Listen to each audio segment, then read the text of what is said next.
guess, afternoon, YouTube. This is going to be a different one.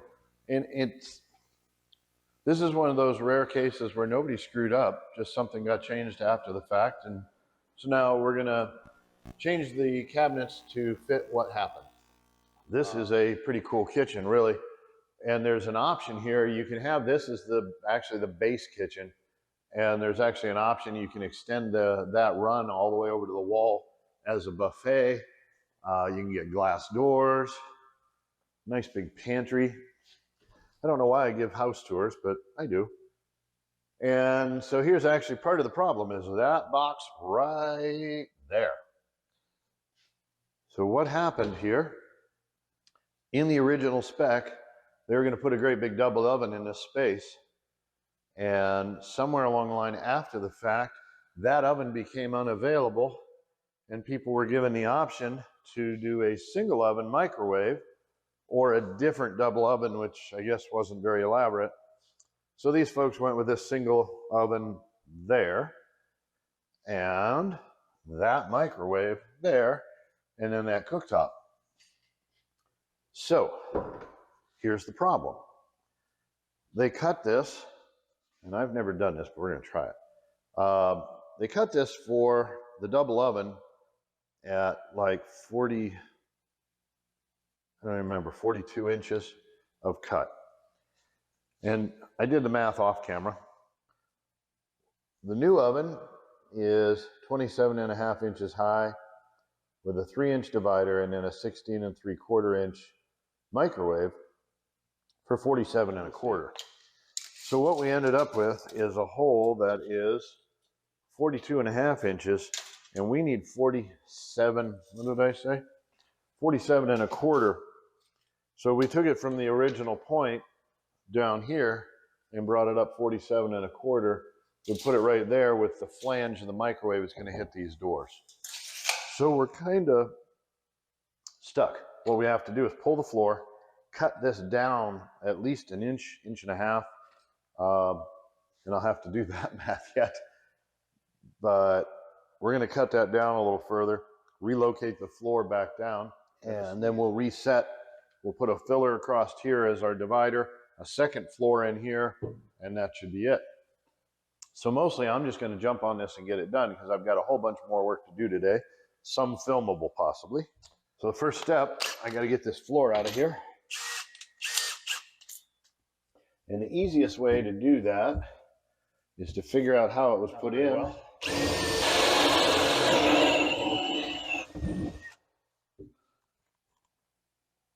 Is drill a hole in it, and that way you can get your finger in there and pull it out. Wow, this guy did a phenomenal job of building supports. It's kind of a shame I have to tear them all out. But I'm going to reuse them so it works out. So we've got an awesome little framework in there. I'm just going to tilt this over so you can see it, and then we're going to put you back. That's what a framework's supposed to look like for an oven cut or for an oven support. I see all kinds of crazy crap. People supporting it with tiny little clips and some of it. So anyway, I'm just going to pop his framework out of there. And unfortunately, it won't come out intact. But here. Okay, so we're going to set the speed square. What I'm going to end up doing, I'm going to come up 1.5 inches here. Drop the square. I'm going to come up 1.5 inches here.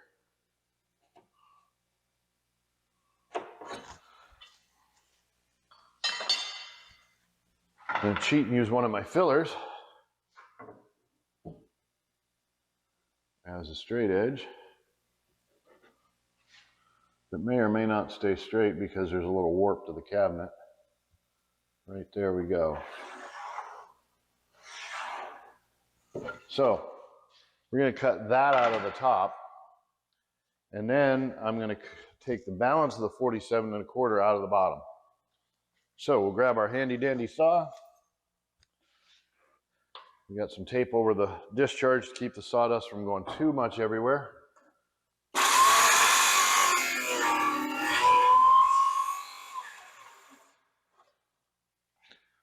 Now, there's a problem. So what we've got to do is go backwards with it, which is about as dangerous as you can be.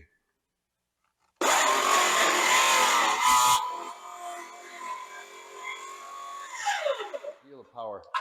These little saws are so light and they have so much power that it's really easy for one of them to kick and get away from you.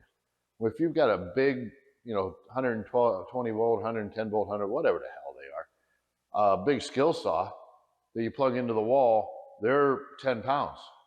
This is 3. And they have almost the same torque rate. So if those things kick, they just kick, they don't hurt anything. This thing kicks and takes off across the room. So you got to be really careful to keep a good hold on it. So we're going to do that, and hopefully everything will go well.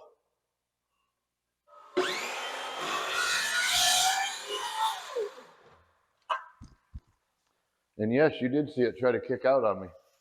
Again, that's why I push, keep a super, super tight hold on that thing all the time. You can't relax even for a second. Okay, now we're going to come from there down, and we're going to find our 47 1/4. All right, 47 1/4. Okay, we're going to go back over here. And it ends up, we're at 3 5/8.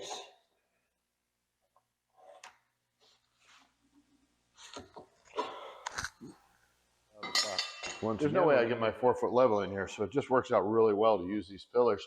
We know that they were plain perfectly flat edge. As long as they haven't been wet, they should still be.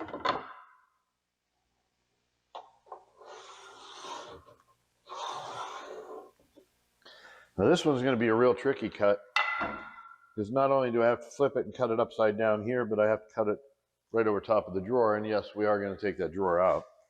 I was cheating and using it as some support while I drew that line, but now we're going to slide him out of the way. I'll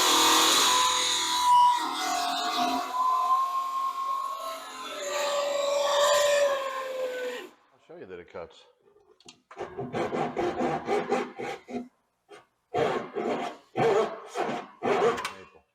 I mean, just like that. Okay, while the camera was off and while I was out running around getting pieces parts, I went ahead and pulled a bunch of nails. So what we're going to do next, take our gun, and we're going to set this front piece, and we're going to use just a 1/2 inch piece of buildup as our spacer.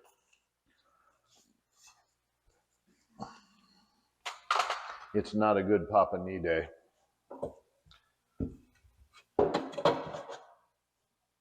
So we're going to set that so that the spacer is flush, and that'll put our 1x2 inch or 1/2 inch below.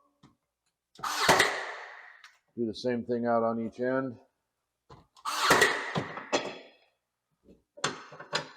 And that'll just confirm that that front leading edge is perfectly flush. And like the other fella, I'm going to put probably 6 nails in this to hold it. I just moved that oven. I can tell you that sucker's heavy. So we're going to be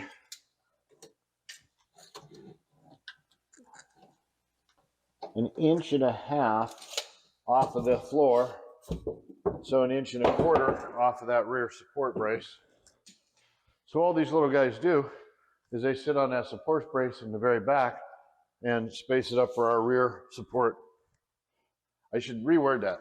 There's a support brace inside that's built into the cabinet across the back. We're going to go 1.25 inches up from them, and we'll put the rear support for the oven. That made more sense.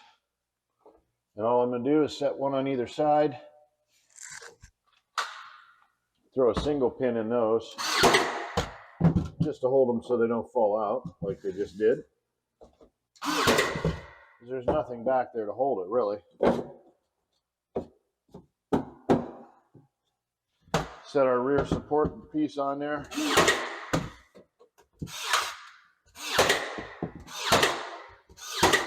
And throw a couple pins. Now the side supports become super simple on this lower one, because they just go from front to back. Same thing with the other side.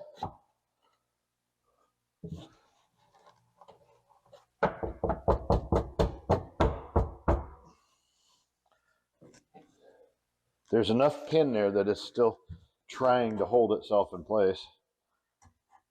There we go. And this back one, I just need to tap it down flush. There we go. Perfect.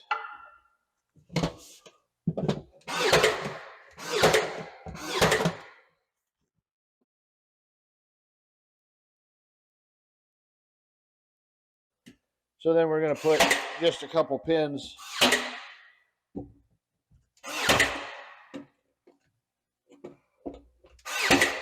if for no other reason, just to discourage another trade from stealing that piece out of there to use it for a mud board or God knows what. So we're halfway done. So we just need to come up 27.5 inches.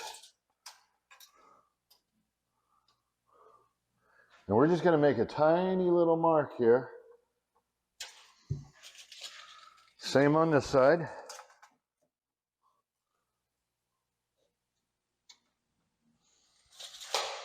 And we're going to thank our lucky stars that whoever installed this is a really good installer. And he used some sort of a cutting guide, which I didn't, to cut these because it appears that it's incredibly close to perfectly straight. That being said, if so, I can come in here with this filler piece, and I'm hoping that I won't have to do a ton of filling and cleaning on this when I'm done. I'm guaranteed I'll have to do a little just because it was cut in the field and not cut on a machine. So we will line that up with our other mark right there. And I can make a little notch on it with my knife so that I know exactly where that has to be cut off at. And I'm going to go over here where I can actually get a hold of it, and I'm going to cut this off, and I will be right back. Okay, we have our piece here, and I like to make these really, really close to the exact size or even a little bit too big because I want this as snug as I can get it. And I'm going to put it half on and half off, and it should, with just a little encouragement, snap up in there.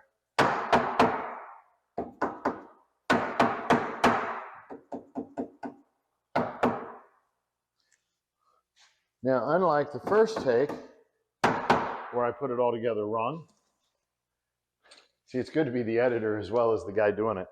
So then you can edit out your mistakes, even if you admit you made them. So we're at 27.5. We're exactly where we want to be. Isn't that amazing? Not 24.5 like I was a minute ago. So, I'm all flustered now. Okay. And you know, I'll probably leave that in just so you can see I screw up too. I was once told that the difference between a good carpenter and a great carpenter is a great carpenter knows how to hide all of his mistakes. A good carpenter just knows how to putty over them.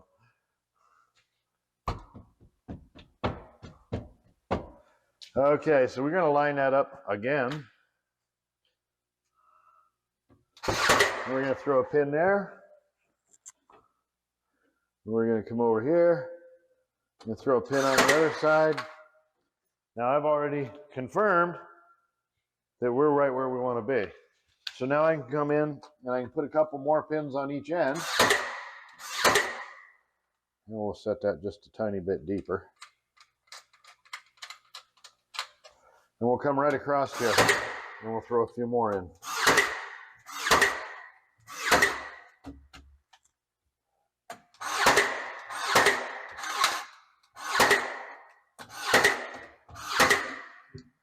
I don't like people who use a ton of nails, but there are times when I'll use quite a few, and supporting a 200 or 300 pound oven, that's a great place to use a lot of nails or a few screws even. And I'll probably end up, before we're all done here, I'm going to put a couple screws in this just because it's a raised deal. So next thing we need to do is establish our height. So we're at 30 and 1/8, just because I had a little variance and everything. So we'll come back here and we're going to mark 30 and 1/8. And we'll do the same over here, 30 and 1/8. And I'm going to put another 31.5-inch piece across that back wall.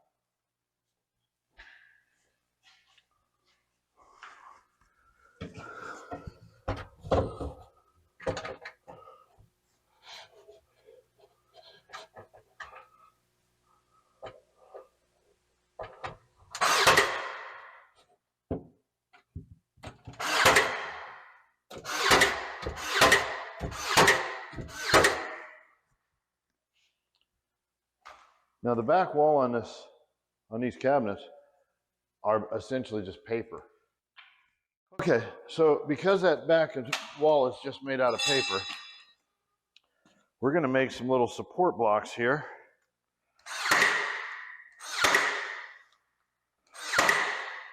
They're just an L. And I'm going to put together 2 of those. Now the reason for that, the back wall is made out of paper. The side wall is still made out of wood. So I'm just going to put that block up in there, and I'm going to bring the camera over here in a second. I'll show you what I did here.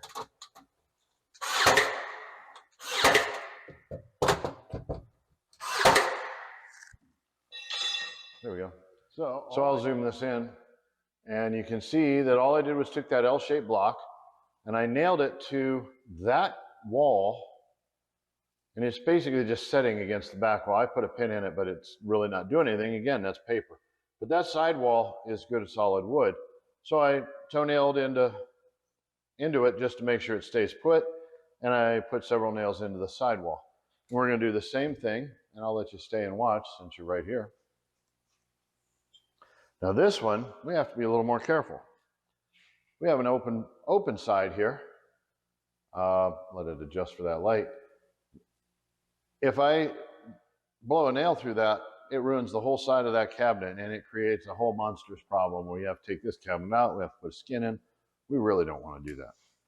So we're going to try our darndest to avoid it. And the way I do that, let me drop you down just a little. There we go. And the way I do that is by angling the pins toward the back. Now in this case, I'm going to use equal size blocks. I'm going to start by shooting them into the back, just to hold it where I want it. And then I'm going to angle the pins. And I'm going to run out of pins. Wasn't that convenient? Okay, grab some more nails. And while we were gone, I cut the other 2 pieces for the sides.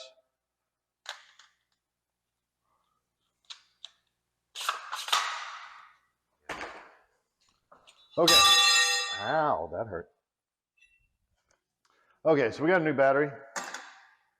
And we're down to the last final couple of steps here. We've got our side pieces. Now that we've established that is level. And we're going to run those right in here onto that same brace. And we'll tack them on both sides so that everything is even. Grab the other one. Now again, we got to be careful because this is an open side. So we're going to run it at a little angle here and an angle down into the brace.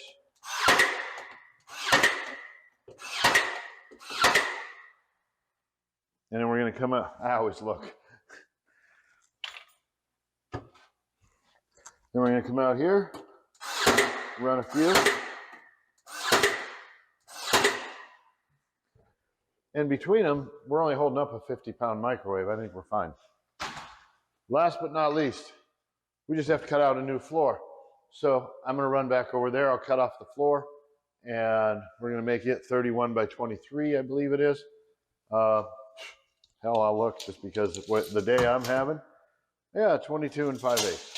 So anyway, I'm going to run over here and cut the floor, and we'll get that tacked in, and we'll wrap this up. Well, since it's been one of those days, covered in sweat, I forgot to turn the camera on before I put this in. But anyway, here's our upper floor, lower floor. Probably should put a pin in there to hold that in place.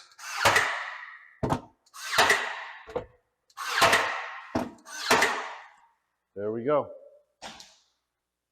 Voila. Another fine mess I've gotten myself into. Anyway, well, I appreciate everybody putting up with the crap today. Boy, this was a rough one. Simple job. Everything that could go wrong did go wrong. And a few things that have never gone wrong, they went wrong too. But in the end, we got it. So, back as I guess we'll do a little summary here, and I got to put that drawer back. So we went from a single oven cutout to a double oven cutout. For the oven in the bottom, we got a microwave space in the top. Now when the appliance guys come in here tomorrow morning, they'll be able to throw these ovens in here, get them hooked up. Thanks for watching again. I'm Papa J. This was Papa J's shop. I'm going to get wrapped up here and go see what other kind of trouble I can get myself into.